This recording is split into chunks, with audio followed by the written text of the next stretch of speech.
नमस्कार दोस्तों, Gyanmati teachings channel पर आप सभी का बहुत बहुत स्वागत है।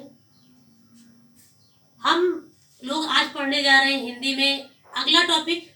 इससे पहले हमने आपको बताया हिंदी का परिचय, भाषा का परिचय, लेकिन आज हम आपको बताएंगे भाषा परिवार का परिचय। तो देखेंगे, आइए पढ़ते हैं हम लोग भाषा परिवार। तो यहाँ पे देखिए हमने लिख रखा है विश्व के भाषा परिवार। तो विश्व में 4 भाषा परिवार हैं, जबकि आप जब भारत में भाषा परिवार की संख्या पढ़ेंगे तो 2 पढ़ेंगे। तो पहले हम जान लेते हैं विश्व के भाषा परिवार। पहला है भारोपीय या यूरोपीय भाषा परिवार। तो ये भाषा परिवार जो हमारा है विश्व का सबसे बड़ा भाषा परिवार माना जाता है। इसमें जो आता है अंग्रेजी, रूसी, फारसी, हिंदी, पंजाबी, जर्मनी, नेपाली, ये भाषाएं आपके भारोपीय या यूरोपीय भाषा परिवार के अंतर्गत आता है और यही सबसे बड़ा भाषा परिवार माना जाता है। कभी कभी क्वेश्चन आता है कि विश्व का सबसे बड़ा भाषा परिवार कौन सा है, तो वो आपका ये भारोपीय या यूरोपीय भाषा परिवार होगा। दूसरा आपका आता है द्रविड़ भाषा परिवार। तो जो ये हमारे भारत में दक्षिण की भाषाएं जो हैं, जैसे तमिल हो गया, आपका तेलुगु हो गया, कन्नड़, मलयालम, ये आपके द्रविड़ भाषा परिवार के अंतर्गत आती हैं। अगला आपका आता है ऑस्ट्रो एशियाटिक भाषा परिवार।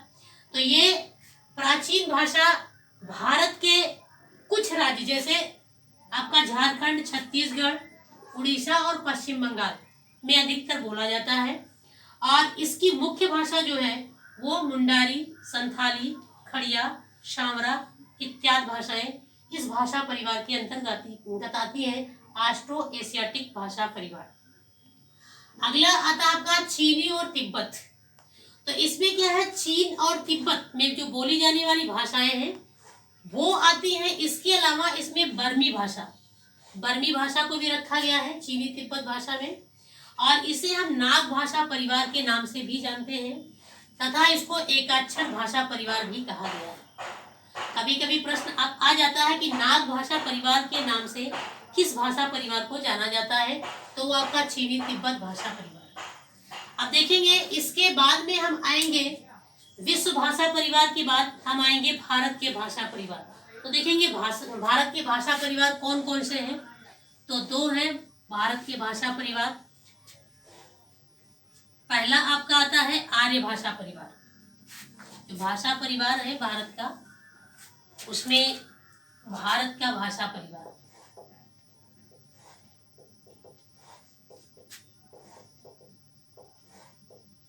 इसमें 2 हैं। पहला आपका है आर्य भाषा परिवार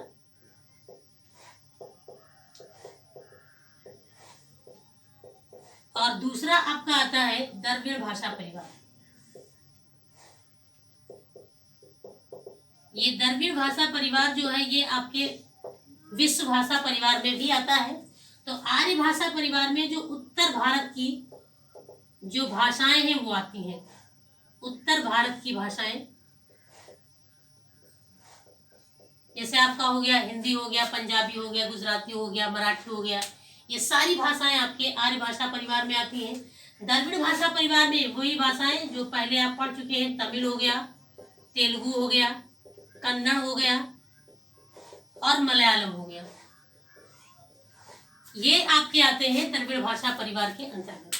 तो ये रहा आपका भाषा परिवार यानी विश्व के भाषा परिवार और भारत के भाषा परिवार। अब भाषा के बाद में हमारा आता है अगला बोली। अब देखेंगे बोली किसे कहते हैं। तो जो एक निश्चित क्षेत्र के अंतर्गत जो बोली जाती है भाषाएं, उसी को हम बोली कहते हैं, या ऐसे कह सकते हैं ना कि भाषा का जो छोटा रूप होता है उसी को हम बोली कहते हैं। भाषा जो होता है वो एक विस्तृत क्षेत्र में बोला जाता है, लेकिन जो बोली है आपका वो एक निश्चित दायरे में बोला जाता है। जैसे हमारे यहाँ की जो क्षेत्रीय भाषा है ना वो अवधी, तो एक निश्चित दायरे के अंदर बोली जाती है। तो देखेंगे जो हिंदी भाषाओं में बोलियों की संख्या 18 बताई गई है।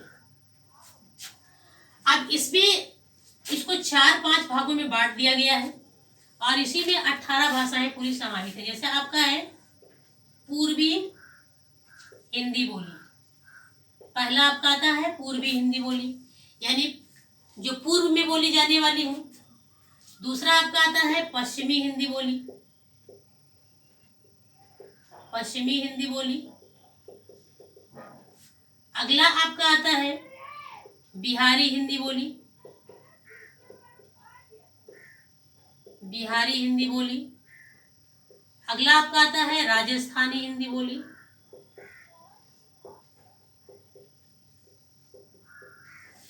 और अगला है आपका पहाड़ी हिंदी बोली।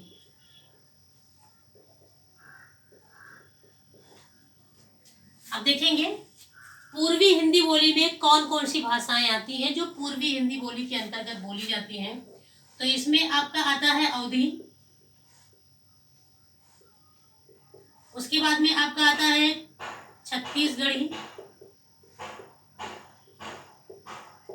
और बघेली। ये तीन भाषाएं आपकी आती हैं पूर्वी हिंदी बोली के अंतर्गत। आप देखेंगे जैसे अवधी है तो इसका भी एक निश्चित दायरा है, जैसे आपका गोंडा, बलरामपुर, बहराइच, श्रावस्ती, इन क्षेत्रों में अवधी बोली जाती है। ऐसे छत्तीसगढ़ी की बघेली भाषाएं कहाँ कहाँ बोली जाती हैं, इसका एक अलग वीडियो बनाना पड़ेगा। अगला है आपका पश्चिमी। तो पश्चिमी में आप चले जाएंगे तो इसमें खड़ी बोली, पहले तो आता है आपका खड़ी बोली, जो आप अधिकतर देखेंगे आपको ये मेरठ, मुरादाबाद साइड में बोलने को मिलती है। इसी खड़ी बोली का एक नाम कौरवी भी है, इसको कौरवी बोली भी कहते हैं। उसके बाद आपका आता है ब्रज भाषा, फिर आपका आता है बुंदेली, आपका आता है हरियाणवी,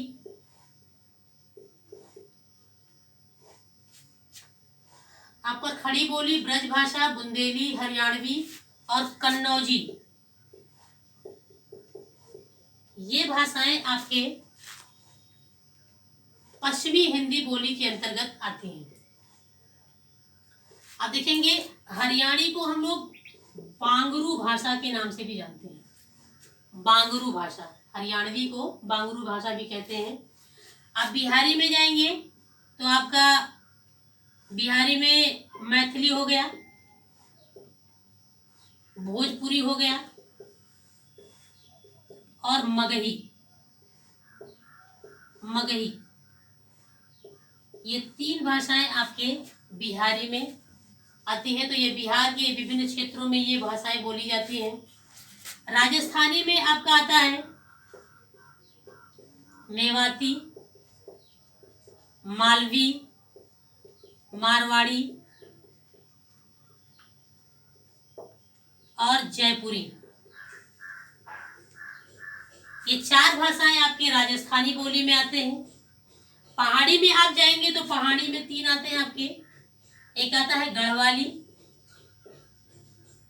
दूसरा आपका है कुमाऊनी भाषा और तीसरा आपका है नेपाली। ये पहाड़ी भाषा के अंतर्गत आती हैं। आप देखेंगे ये है भाषाएं, गिन लेंगे आप कितने हैं, 1 2 3 4 5 6 7 8 9 10 11 12 13 14 15 16 17 18, टोटल 18 भाषाएं। और 18 भाषाओं के क्षेत्र भी हमने आपको बता दिए हैं कि कौन कौन से क्षेत्र में कहाँ कहाँ बोली जाती हैं। अब इसके बाद में आता है, अगला आता है बोली के बाद में अगला आता है हमारा लिपि। तो देखेंगे लिपि किसे कहते हैं, इसको समझने के बाद आप देख लेंगे लिपि। तो लिखने के ढंग को ही हम लिपि कहते हैं। लिपि यानी किसी भी भाषा को लिखने के लिए एक ढंग होता है, एक तरीका होता है, उसी को हम लिपि कहते हैं। तो हर एक भाषा का अपना अलग अलग लिपि होता है। जैसे हम लोग हिंदी पढ़ते हैं तो हिंदी की लिपि हमारी देवनागरी है, और अगर अंग्रेजी है तो अंग्रेजी की जो लिपि होगी वो आपकी रोमन होगी। तो उसका एक तरीका होता है कि कैसे इसको हम कहें ये देवनागरी है, ये आपका रोमन है। तो देखेंगे लिपि यानी लिखने के ढंग को लिपि कहते हैं। ये एक सामान्य सा है कि लिखने के ढंग को लिपि कहते हैं। अब देखेंगे लिपि में सबसे पुराना लिपि कौन सा है। तो पहला आपका आता है ब्राह्मी लिपि। जो ब्राह्मी लिपि आपका आता है सबसे पुराना ये है। ब्राह्मी लिपि, और ब्राह्मी लिपि से ही आपका देवनागरी लिपि आया है। या सबसे प्राचीन लिपि में और चले जाएंगे आप तो सिंधु लिपि या खरोष्टी लिपि भी माना जाता है। सिंधु और खरोष्टी लिपि ये भी प्राचीन लिपियों में आता है, लेकिन जो देवनागरी आया है वो आपके ब्राह्मी लिपि से आया है। आप देखेंगे ऐसा माना जाता है कि जो देवनागरी लिपि है इसका सबसे पहले प्रयोग जो है वो गुजरात में एक राजा जय भट्ट थे। राजा जय भट्ट के शिलालेख में सबसे पहले आपका देवनागरी लिपि का प्रयोग हुआ है। तो जो गुजरात में अधिकतर लोग इसका प्रयोग करते थे, तो गुजरात के जो ब्राह्मण थे, ब्राह्मण को नागर भी कहा जाता है। नागर का दो मतलब है, एक चतुर होता है और एक आपका ब्राह्मण होता है। अब चूंकि सबसे पहले जैसे देवनागरी लिखी गई तो संस्कृत भाषा लिखी जाती थी पहले, तो संस्कृत भाषा हमारे ये कहा गया कि देववाणी है। संस्कृत भाषा को हम देववाणी कहते हैं। तो अब ये हो गया आपका देव, यहाँ से लिया गया, और ये चूंकि इसका प्रयोग अधिकतर जो है गुजरात के ब्राह्मण करते थे तो उनको नागर कहा गया, तो यहीं से आपका देवनागरी बना हुआ है। देवनागरी लिपि, इसका विकास इस प्रकार से हुआ है। तो जो देवनागरी लिपि में लिखी जाती है, जैसे आपकी हिंदी हो गई, संस्कृत हो गई, गुजराती हो गई, मराठी हो गई, कश्मीरी हो गई और नेपाली हो गई, ये आठ भाषाएं लिखी जाती हैं। तो ये देवनागरी लिपि का जो पहचान है, जैसे ये लाइन आपका है तो हम हमेशा लाइन के नीचे लिखते हैं, यहाँ से आप स्टार्ट करते हैं। लेकिन वही जब रोमन लिपि होता है तो लाइन के ऊपर यहाँ से हम लिखते हैं। ये आपका रोमन लिपि हो गया। इसके अलावा बहुत सारी लिपियां हैं, जैसे रोमन लिपि, तो रोमन लिपि आप लिखते हैं हम लोग, रोमन लिपि में अंग्रेजी लिखते हैं, ये अंग्रेजी हो गई। उसके बाद में आपका आता है ये अरबी फारसी लिपि, अरबी फारसी, तो इसमें आपके उर्दू और अरबी लिखे जाते हैं। और इसके बाद में और आता है, जैसे आपका एक आता है श्लाका लिपि। तो श्लाका लिपि में आपका मलयालम लिखा जाता है। तो ऐसे तमाम लिपियों का प्रयोग हुआ है अन्य भाषाओं के लिए, सभी भाषाओं के लिए। जैसे और भी भाषाएं हैं जिनके लिए, जैसे सिंधु लिपि या ब्राह्मी लिपि हो गया, इसमें भी बहुत सारी भाषाएं आपकी लिखी जाती थी पहले, अब तो नहीं लिखी जा रही हैं। तो और बहुत सारी लिपियां हैं जिनका हम आपको आगे वीडियो में बताएंगे कौन कौन सी लिपियां हैं।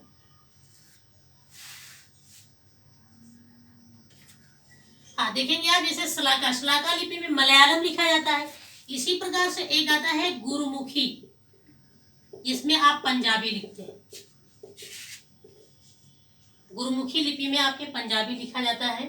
तो ये है लिपियां जो अक्सर पूछ लेता है, जैसे आपके एग्जाम में पूछेगा, जैसे कि सबसे पुरानी लिपि तो आपका ये ब्राह्मी हो गया, खरोष्टी हो गया, या आपसे पूछ लेगा कि देवनागरी लिपि किससे आई, तो ये आपके ब्राह्मी लिपि से आई। या अंग्रेजी किस लिपि में लिखी जाती है, या अरबी फारसी आपका, या मलयालम किस लिपि में लिखा जाता है।